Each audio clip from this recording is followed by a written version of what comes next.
going on. You don't know why it's going on. You don't know why it's going on. Anytime you go see say Nana like right, and they be far like enter some.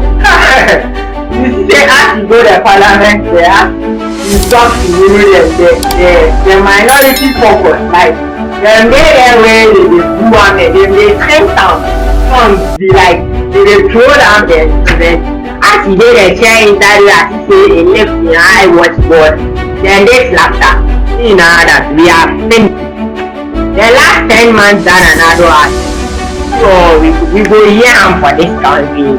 His Excellency Nana Akufo-Addo, aka dumsor is back, aka Justification comedy, aka a comedy and family, I know they see it, aka all your money, I will use it for slave queen, aka I will back with L, aka I will travel with private jet, aka my accent alone will build the economy, aka I have an indefatigable vice president, aka all the rest of the nation. Yes, I believe and his vice president, Mr. Digital, right now he said we can call him the indefatigable vice president. Yes, we are trending. It's basically about SONA 2024. That is the State of the Nation Address 2024 that ADDO went to Parliament, Labour and Challenge. ADDO entered the place with style and challenge, his entry and his convoy and challenge. It no be easy grab for the Parliament there, but then it's just like the things you go talk for them or you go pastor, you go blue for them. But at the end of the day, so in this video, I'm going to give you a full breakdown. I'm going to give you a full recap. I'm going to give you the showdown and the show up, how it all went down, how it started, the kind of people that represented the life of ex-former president Excellency John Dramani Mahama was around, the first lady of the land, Madam Rebecca Akufo was around, the second lady, Mahamudu Bawumia was around, all the minority and the majority sides were all in the house and the other dignitaries, other personalities were in the house to listen to what ADDO had in the nation of the current state of the nation.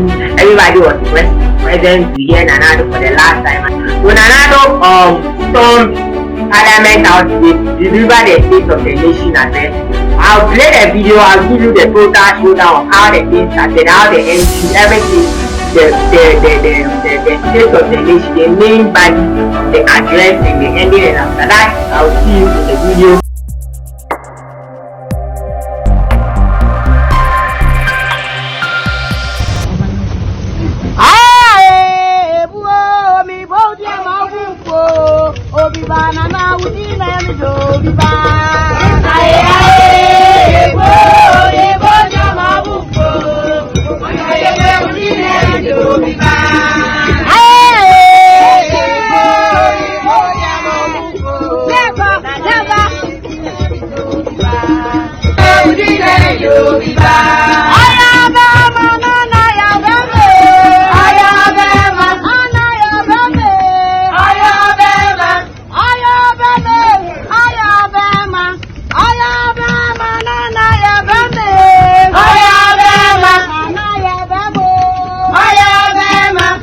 My government was determined, the Speaker, between 2012 and early 2017, there was nothing more demoralizing than the phenomenon we called dumsor. It was symptomatic of a dysfunctional system, and it caused widespread depression amongst businesses and households. After that experience, my government was determined that dumsor would not be inflicted upon Ghana and Ghanaians and an MPP government Shouts will not wish dumsor away in our history. It will not.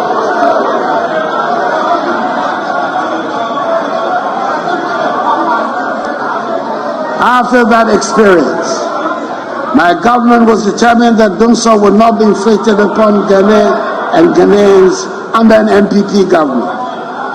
And I'm glad to be able to say, so far, so good.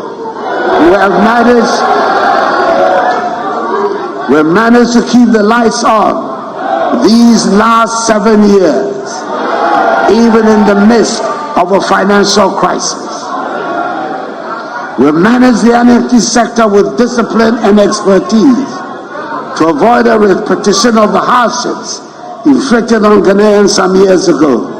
Furthermore, through determined, skillful negotiation, we've been able to reduce considerably the energy sector debt that we inherited.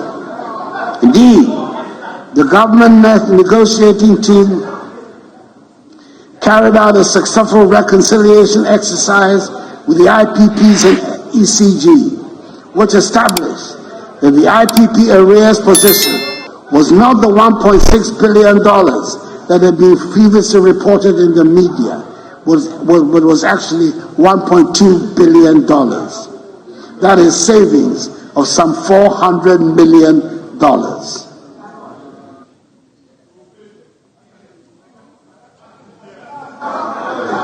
Additionally, the government negotiating team has reached commercial agreements on headline terms for the restructuring of power purchase agreements and arrears with AXA, Amandi, Power, Senate, and Early Power, and is finalizing remaining definitive documentation of such terms, which will result in total expected savings in excess of $9.1 billion over the lifespan of the IPP projects. In the meantime, ECG has been able to secure a fixed monthly energy purchase price with all the IPPs. This has led to a monthly payment of $43 million United States dollars instead of the $77 million United States dollars than the take-or-pay system we inherited. Mr. Speaker, I'm happy to report that we're making admirable progress in the provision of electricity to all parts of the country. Last year, 207 communities were connected to the grid, taking the current national access rate, electricity access rate, to 88.85%. We are aiming to achieve universal access this year by connecting an additional 400 communities to the national grid under the self-help electrification program and other turnkey projects. In the sure knowledge that the Akufo-Addo government has done more in education in terms of student enrollment, teacher training and employment, provision of infrastructure than any government. We have similarly done more in health, agriculture, security, roads, railways, tourism, digitalization than any other government. Thanks to the performance tracker, the president no longer has to go through lists. And I have the confidence to say that every performance indicator used shows we have done more in these 7 years than in any of the 8 years under the National Democratic Congress. Addressing these families of communities in our village. We should be confronted by misfortune. We must face the people of the promise who fight and do not flee. That is the Ghanaian spirit. That is our armor and our shield. This is our effort. Let us believe in God. I believe in God. May God bless our home and God. May the good and strong.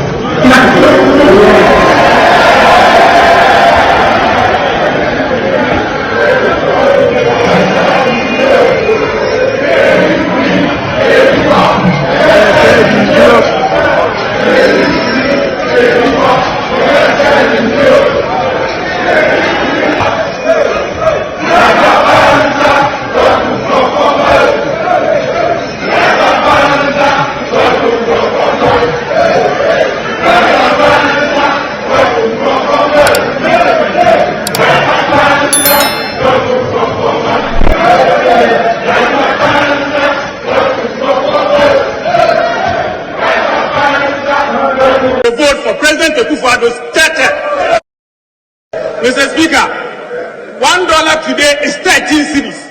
During the time of President Mahama, $1, 3 cedis, 80 pesos.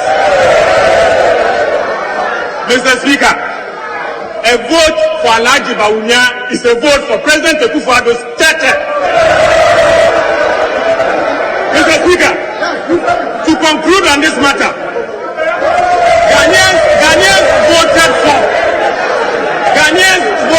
for Vice President and are paying for the Vice President to support you to succeed. Mr. Speaker, you cannot fail, the President cannot fail alone. The President, Mr. Speaker, this is like a summary of all that Nana Akufo spoke about, some of the ministries or the aspects of the economy that he touched on. He spoke about dumsor. Yes, dumsor has been a major problem. It has been a canker on all Ghanaians. We don't know whether it is going, it is coming, it is taking center stage. We don't know the state of the dumsor and we have to touch on it. And according to dumsor has been around since 2014. They have always been trying, they have always been working out. We spoke about some of the contract, like the new entry, the new investment that they are seeking from other companies like AXA and so that they are all trying to help to help eliminate or to help reduce or minimize or to help stop the dumsor. But at the end of the day, what he's saying is that they are trying or things like this for people trying to manage the dumsor. Basically that is what saying they are still doing and dumsor has come to stay or dumsor is around it. And they are at the current state of the dumsor is that they are managing it, they are trying, they are managing it, they have not been able to stop it. So he spoke about education, he spoke about the fact that they have been able to improve upon student enrollment, they've been able to improve upon infrastructure development, teacher training and employment, they've been able to improve upon it. They've added more numbers to the education system. Here we can go talk or we can talk about free education. We can ask for that one alone there, and that is basically the policy that the NPP or the Nana-led government has been able to achieve. And yes, we can't take anything from him. So he spoke about, he touched on it. He touched on the health sector, agriculture sector, transportation and roads, railways and tourism. He spoke about the fact that he's been able to improve on it, they've been able to add certain things to make those departments better. He spoke about the performance tracker. Yes, he said that he and his indefatigable vice president, that is Mr. Senator Dr. Mahamudu Bawumia. Yes, they have developed an app or they have developed a software called the performance tracker, which is able to track the performance of any president or any government throughout and he also touched on the commissioning of them. Nana Akufo-Addo the first airport, and also the Yakubu Tales airport in Tamale. Yes, so he touched on the fact that they've been able to commission or they've been able to establish, they've been able to build this airport in Ghana. So these are some of the things Nana touched on, and yes, and we can say that yes, we touched on them, we spoke about them. And yes, some of them, like I said, some of them they are there, the free education thing is there. This airport too, I think it's something that they have done. But then stuff or they are just relating to the dumsor, relating to roads, relating to employment, salary, nothing is happening, everything is worse. Salary, I think sometimes we try to polish things up, but then so after everything, there was an intelligent question asked by Honorable Akufo-Addo. Yes, Akufo-Addo was basically touching on what Nana Akufo didn't touch on or what Nana Akufo didn't speak about. And according to him, Nana Akufo never spoke about employment, and he thinks employment has become a threat or unemployment has become a threat to the nation. It is affecting a lot of the youth, it's affecting a lot of people, it's making people like poor and all that things. That is what Akufo-Addo has to say about the whole state of the nation president, the whole state of the nation president address. And yes, basically that is what went down, the whole state of the nation address. And at the end of the day, while the majority purpose were praising ADDO, the minority purpose were moving you, they were throwing you. That is what went down. Yes, my name is Mahamudu Bawumia. Subscribe to this channel, leave a like on this video. I'm out and I'll see you in the next video.